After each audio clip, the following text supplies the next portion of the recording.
Bismillahirrahmanirrahim. Assalamualaikum warahmatullahi wabarakatuh. Waalaikumsalam warahmatullahi wabarakatuh. Alhamdulillahirabbil alamin wassalatu wassalamu ala nabiyyina Muhammadin wa ala alihi washabihi ajmain. Amma ba'd.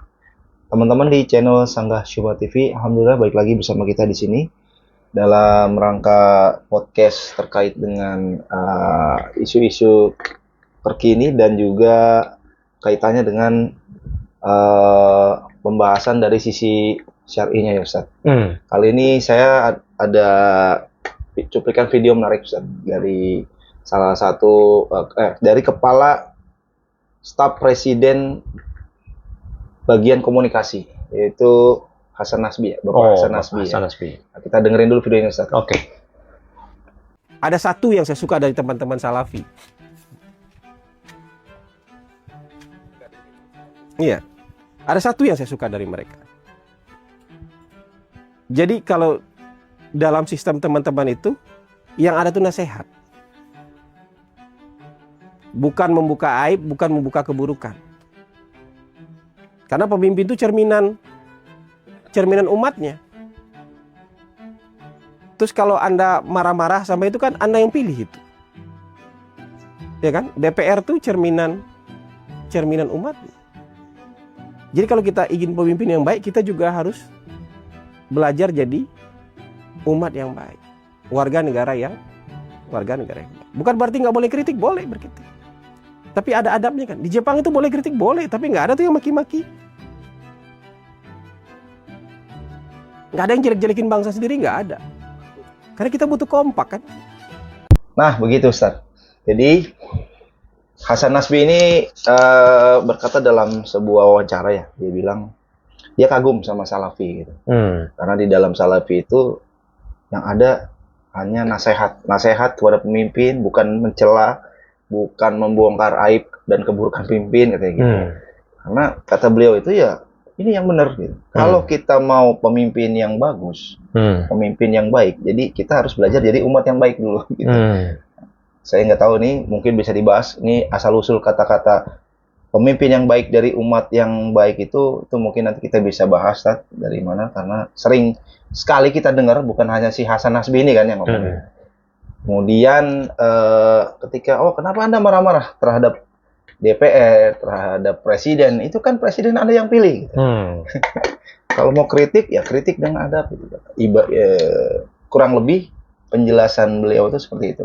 Jadi gimana Ustadz menanggapi fenomena seperti ini? Bismillahirrahmanirrahim. Alhamdulillah wassalatu wassalamu ala Rasulillah, amma ba'd.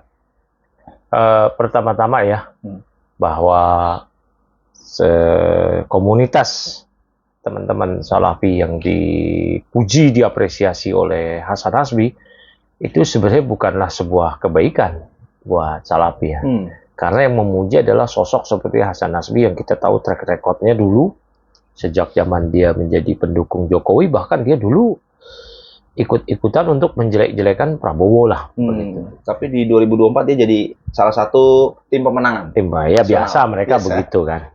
Seperti Noel dan lain-lain. Budiman, Sujatmiko. Betul. Dia juga yang bilang ketika Tempo diteror kepala babi, dia bilang dimasak aja kata dia. Jadi ketika dipuji oleh orang semacam kayak begitu, itu bukanlah kebaikan ya. Bukan kebaikan itu.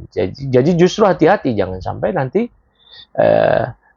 perilaku teman-teman Salafi ini malah ditunggangi oleh orang-orang semisal Hasan Nasbi dan para pengekor penguasa yang lainnya untuk melegitimasi ya kejahatan-kejahatan mereka, bahwasanya ini harusnya kalian seperti teman-teman Salafi. Baik, kita langsung masuk ya. Bahwasanya nih saya catat juga ya, Pak Hasan Nasbi mengatakan dia kagum dengan teman-teman Salafi. Salafi itu menasihati pemimpin. Betul, menasihati itu. Ad-dinu nasihat. Ad-din adalah nasihat. Ya. Nah, nasihat ini apakah namanya dengan terang-terangan atau empat mata? Adapun hadis mengenai nasihat empat mata itu telah diterangkan oleh para ulama al-hadis, di antara Syekh Muqbil bin Hadi al-Wadi'i, ulama hadis zaman sekarang yang merupakan syekh dari masyayikh Salafi di Yaman. Bahwa hadis tersebut divonis oleh beliau dhaif. Dan Syekh Al-Albani mengatakan bahwa idza khalafa al-hakim, apabila amir hakim menyelisih syariah alanan secara terang-terangan, fa ingkaruhu, maka mengingkarinya juga boleh secara terang-terangan. Saya sering memberikan link YouTube dari rekaman video Syekh Al-Albani tersebut. Maka ketika seseorang mengingkari pemimpin secara terang-terangan, itu juga bagian dari nasihat. Ya, Ibnu Taimiyah bahkan mengatakan fa idza taraku al-wajibat wartakabu al-muharramat, ya, maka apabila pemimpin tadi mereka sudah meninggalkan kewajiban, bahkan terjatuh ke dalam hal-hal yang diharamkan, istahaqqu ayyudammu, ya, wa yu'aqabu ala dzalik. Bahkan mereka sudah berhak untuk dicela. Untuk dicela dan diberikan sanksi. Nah, diberikan sanksi. Entah kalau sanksinya karena rakyat sekarang nggak bisa apa-apa. Ya, kalau ya mungkin ya seperti mengkritik, nah itu. Bahkan Ibnu Taimiyah bukan sekedar bahasa naket mengkritik, tapi an yuzammu. Mereka boleh dicela. Taib. Berikutnya juga yang kita catat dari Pak Hasan Nasbi ini, karena pemimpin adalah cerminan umat. Enggak, terbalik ya. Justru dalam konsep ahli sunnati wal jamaah, walaupun ini pendapat ini kurang populer, karena yang dipopulerkan adalah pemimpin adalah cerminan rakyat. Terbalik. Ya, terbalik bahwasanya rakyat adalah cerminan pemimpin. Kalau pemimpinnya jelek, ya rakyat juga jelek. Begitu. Bahkan Al-Imam Sufyan ya, As-Tsauri, beliau pernah berkata kepada Khalifah Abbasiyah yang kedua, yaitu Abu Ja'far ya, Al-Mansur. Abu Ja'far Al-Mansur pernah dikatakan oleh Al-Imam Sufyan As-Tsauri, sampai akhirnya buruk hubungan keduanya, dan Sufyan As-Tsauri itu menjadi buronan, ditangkap. Bahkan Abu Ja'far Al-Mansur itu bikin sayembara, siapa yang bisa nangkap dia, begini begitu ya. Nah, Sufyan As-Tsauri pernah mengatakan, inilah alamu rajulan in solahal ummatu solahatil ummatu wa in fasadatil ummatu. Kata Sufyan As-Tsauri kepada Khalifah Abu Ja'far Al-Mansur, saya tahu ada seseorang yang kalau orang ini baik, umat masyarakat akan baik. Tapi kalau orang ini rusak, jelek, bobrok, maka masyarakat umat juga akan rusak. Kata Abu Ja'far Al-Mansur, man huwa? Siapa itu? Kata Sufyan As-Tsauri, anta, ente orangnya. Kalau ente baik, umat akan baik. Tapi kalau ente buruk, umat akan buruk. Jadi terbalik. Ya, justru konsepnya ialah pemimpin dulu. Pemimpin adalah ya contoh, begitu. Bukan rakyat adalah contoh. Nah, Pak Hasan Nasbi ini termakan oleh dogma-dogma dari teman-teman yang mengklaim diri sebagai salafi ini. Jadi seperti ini kayak pemerintah nggak bisa disalahin dong, kalian kan contohnya. Oh, jadi ini ngeri nih menjadi alat pembenar pemerintah kalau mereka korup, jahat, nepotisme, kolusi, ya. Apalagi sampai yang mengerikan, mencampakkan syariat. Itu nggak bisa, nggak benar kayak begitu ya. Makanya Al-Ghazali rahimahullah ta'ala beliau mengatakan fasadur ra'aya bi fasadil muluk. Ya, kerusakan rakyat itu karena kerusakan para raja penguasa. Wa fasadul muluk bi fasadil ulama. Nah, baru kerusakan penguasa karena kerusakan ulama. Karena ulama sudah istilahi, wa fasadul ulama bi istilahi hubbil mali wal jah. Karena ulama itu kerusakannya disebabkan karena sudah dikuasai oleh kecintaan kepada harta dan kedudukan. Ya, banyak sekali asar-asar. Di antara juga bahkan Amirul Mukminin Umar bin Abdul Aziz, yang beliau juga mengatakan, Umar bin Abdul Aziz, tahlikul ammah bi amali al-khassah. Ya, masyarakat umum itu bisa binasa karena perbuatan orang khusus. Wala tahliku al-khassatu bi amali al-ammah. Sedangkan golongan khusus itu nggak binasa karena perbuatan orang umum. Nah, beliau menjelaskan, wal khassatu hum al-wulatu. Sedangkan golongan khusus adalah para penguasa. Berarti kata al-Imam Amirul Mukminin Umar bin Abdul Aziz, masyarakat binasa karena perbuatan pemimpin. Namun pemimpin tidak binasa karena perbuatan masyarakat. Begitu. Terbalik jadinya apa yang diutarakan oleh Pak Hasan Nasbi ini.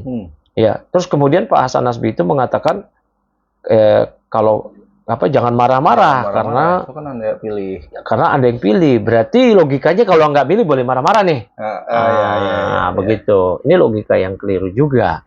Lagi pula dari mana survei mengatakan bahwasanya masyarakat betul-betul memilih di tengah sistem demokrasi yang memungkinkan pemilu itu penuh dengan intrik dan kecurangan. Ya. Apalagi 85 berapa 85 atau 58% itu katanya. 58 itu apa betul-betul ada, ya kan? Nah, kemudian katanya DPR cerminan umat. Umat yang mana? Enggak ya. Sekali lagi ya, banyak banget ya anggota DPR itu yang tidak mewakili rakyat. Kan DPR itu apa sih? Mereka job desk-nya mewakili aspirasi. Dewan Perwakilan Rakyat. Tapi sekarang mereka kan Dewan Perwakilan Pemerintah. Jadi mereka itu cerminan pemerintah, bukan cerminan rakyat. Kalau mau jadi pemimpin yang baik, katanya kita harus belajar dari umat yang baik dulu. Ini lagi-lagi terbantahkan. Tapi kalau bicara asal-usul kalimat itu, Ustaz, harus jadi umat yang baik dulu untuk menghasilkan pemimpin yang baik itu dari siapa sih sebenarnya? Kok populer sekali itu kalimat itu? Nah, ini pertama ya, tidak ada nas yang sore mengenai hal ini. Kalaupun yang ada keterangan dari Ali bin Abi Thalib. Ya, Ali bin Abi Thalib dulu Abu Bakar memimpin, rakyatnya adalah sahabat, segala macam.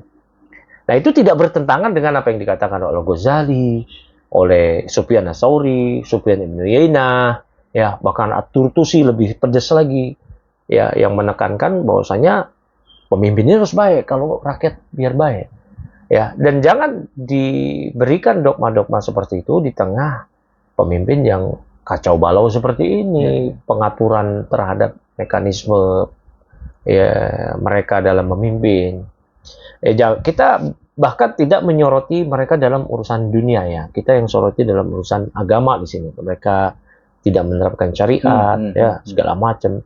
Apalagi kalau kita dengarkan pakar-pakar yang berbicara tentang pakar ekonomi, pakar politik, tata kenegaraan yang mereka bahkan melanggar sendiri itu atau terjatuh ke dalam hal-hal kejahatan di bidang itu.